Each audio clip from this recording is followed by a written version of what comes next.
Cricket पर व्यवसाय entry कले यूबी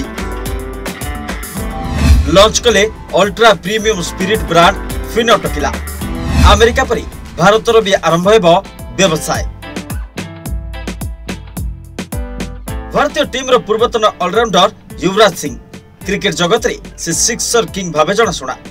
क्रिकेट रु संन्यास नेबा परे से व्यवसायी भावे मार्केट रे निजकू प्रस्तुत करछन्ते।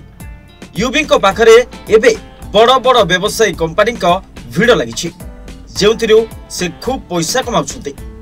मीडिया रिपोर्ट अनुसार युवराज को नेटवर्थ पाखापाखि 320 कोटी टंका अछि। यूबी अनेक स्टार्टअप आरंभ कर सारे जो जबरदस्त अर्थ उपार्जन करछन्ते। तांकर व्यक्तिगत प्रॉपर्टी पाखापाखि 50 कोटी रु अधिक। युवराज सिंह को पाखरे मुंबई रे 2टी आलिशान अपार्टमेंट अछि।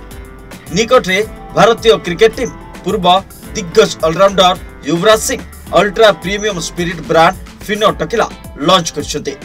माने एणिकी से मद व्यवसाय रे निवेश करिवे, एमिति की पुला पुला रोजगार करिवे। जदिओ युवराज अनेक व्यवसायी सह मिसी अमेरिका मार्केट रे लॉन्च करछन्ती, यूबी खूब शीघ्र याकू भारत रे लॉन्च करिवे। एथिपाई भी प्रस्तुति शेष पर्याय रे चलिछि। यूबी ब्रांड को अमेरिका रो शिकागो रे आयोजित गोटे इवेंट रे लॉन्च करथिले। 2025 एप्रिल भितर ए व्यवसाय को यूबी भारत आनिबार बहुत संभावना रही। रिपोर्ट राइज मुर्सा।